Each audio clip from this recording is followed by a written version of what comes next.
So what's the one thing every future bass producer wants to be good at? Supersaw.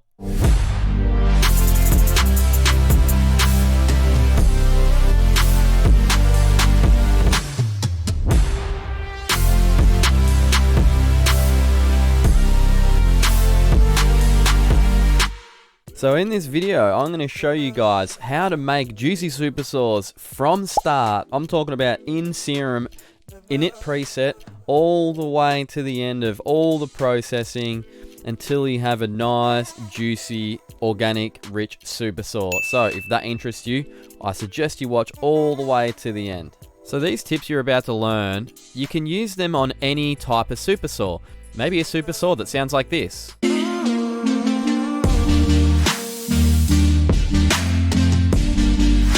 Or maybe you like a supersaw that sounds like this.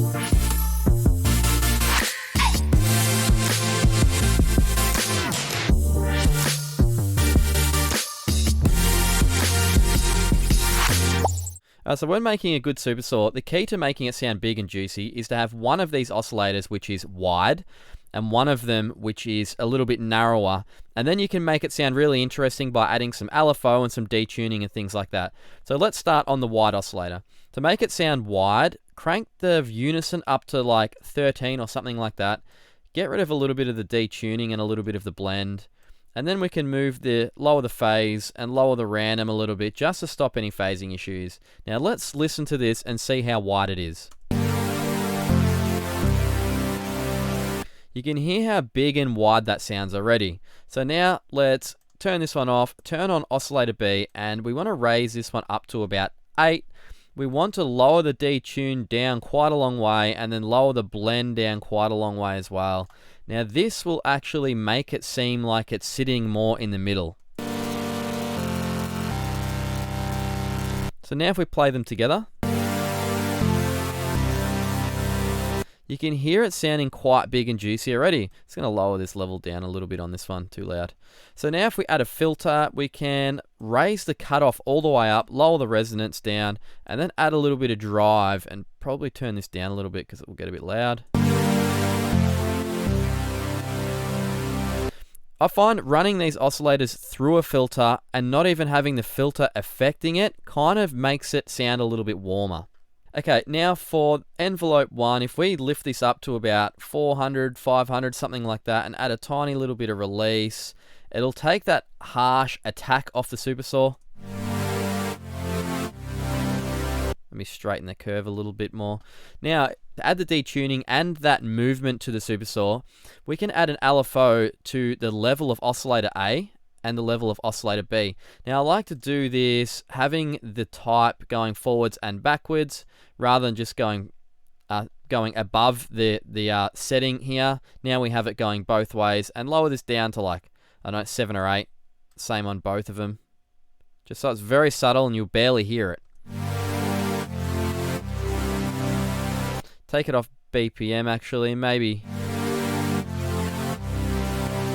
just find a little a speed that works well for you. Now if we click on oscillator 2, I've actually made this user global pitch bend shape here. You can copy this one as well, or you can kind of just do it randomly, it's up to you.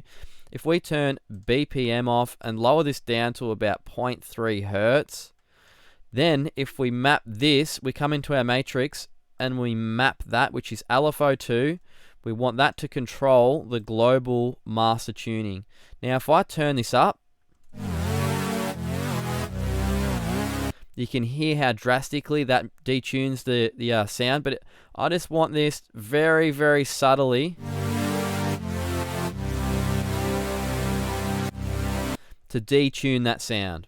Now I think that's it. We basically have everything done for this main supersaw. Alright, so now it's time to start adding some extra layers. So this next layer is going to be a top layer. So if we duplicate this main supersaw, solo it, rename this one to top, then come into Serum here, all we're going to do is probably change some of these envelope settings and maybe some of these filter settings, and that'll just about do us. So if we come into this envelope 1 here and we put a bit of a curve on it like this, lower this down to about 230 milliseconds. Then we can lower the sustain down to about -8 and the decay to about 1.3. and then the release up to about 100. Then we can come into this filter, multi LBH12, and bring the cutoff down maybe to about 1300. And lower the drive all the way down. So that is basically our top layer. And when it comes to processing it, you'll see how that comes to life. Alright, so now we have our main layer and our top layer. It's time to add a lower layer. Now this lower layer is so simple. All it is just exactly the same chords using only the lowest note. Now if we open up Serum, Menu, Init Preset, now it's done. Our bottom layer is done. It's that simple.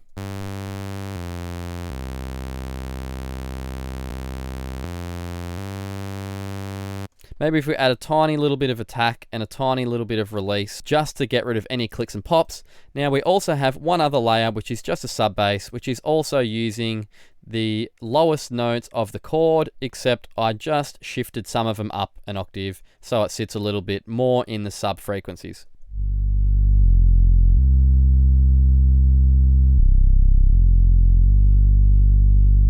As you can hear, the supersaws are sounding pretty nice already, but it's not just the supersaws that make it sound good.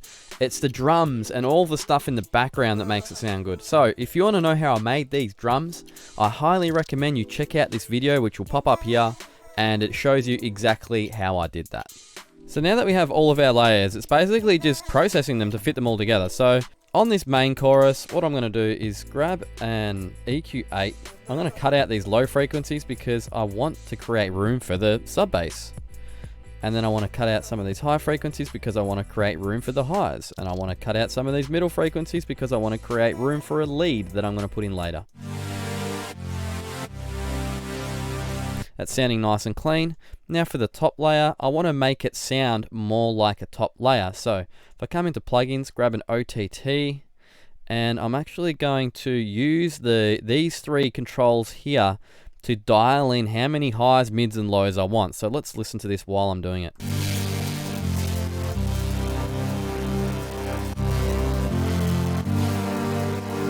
Because this adds frequencies like low frequencies and things like that, I want to grab an EQ8, and now I want to cut out all of the stuff that might impact with my other layers. That's sounding good. Now I want to add some compression to try and beef it up a little bit. So I find that the mix gel works quite well. Just a stock standard preset works pretty good. Slight compression there. Now I still want to make it a little bit crispier on the top end, so I'm actually going to grab another OTT and do the same thing and just see how I go, see if I can get it to sound nice. Okay, it's actually quite harsh, like, and really crunchy.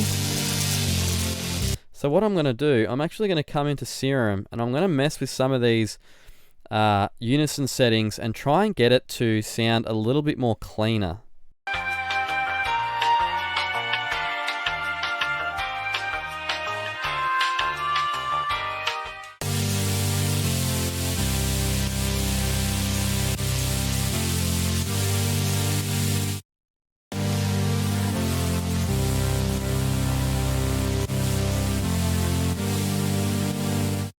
And now for this bottom layer here, all I want to do is grab an EQ8 once again, roll off all of these sub frequencies because I want to create room for the sub bass, roll off all of these high frequencies and do the same thing, create some room for that lead in there.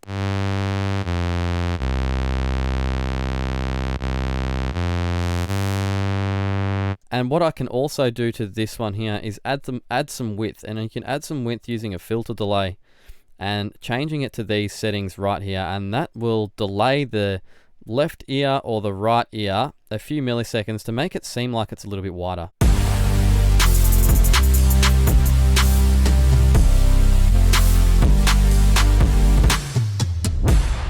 Now we can take this one step further and we can actually pan this top layer and this main layer on separate sides. So one way I like to do some panning is if by right clicking and go select split stereo pan mode.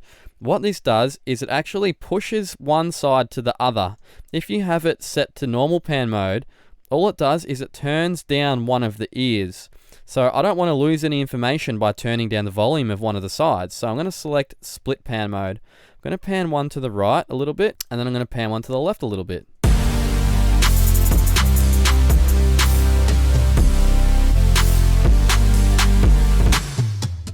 Alright, so you got all these things fitting together quite nicely. It's sounding good, but it's not sounding great. Now, there is one thing that I like to do on basically all of my tracks that makes it sound awesome, and that is by adding an auto filter.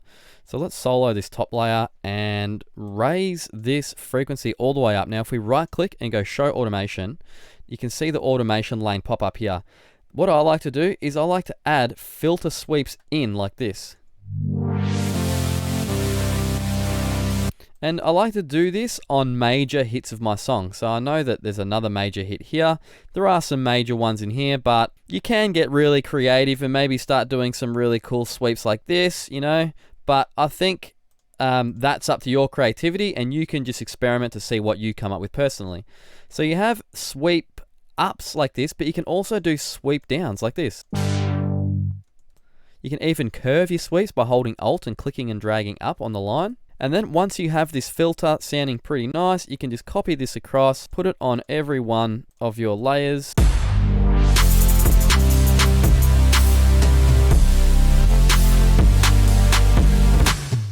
Now you can take this a step further by adding some extra things like a auto pan. This can be used as a modulator. So if we raise the amount all the way up, bring the phase all the way down, now it's just a volume control.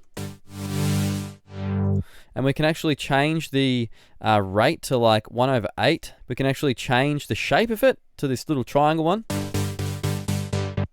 And we can also automate this on-off button to only activate where we want it to. So what I'm going to do now, I'm going to copy this and I'm going to paste it on every one of my other layers, including my high bass and my sub bass. And now if we listen to this all together,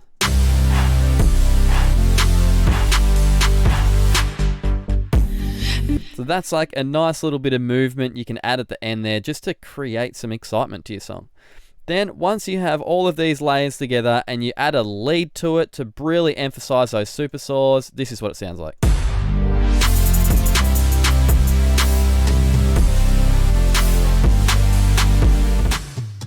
Okay, so to summarize, I want to try and put this down to like 3 main things that you should remember from this video. Apart from having solid drums and solid backing effects, these 3 main things are having layers that occupy different frequency ranges, processing those layers to fit into those areas where they belong, and then using effects to stop the supersaw from sounding stagnant and dull.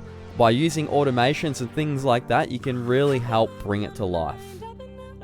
Thanks for watching. If you enjoyed this video, consider subscribing. If you have a question, leave it in the comments below. Or if you want a whole bunch of free stuff, you can visit my website at offthebeat.com.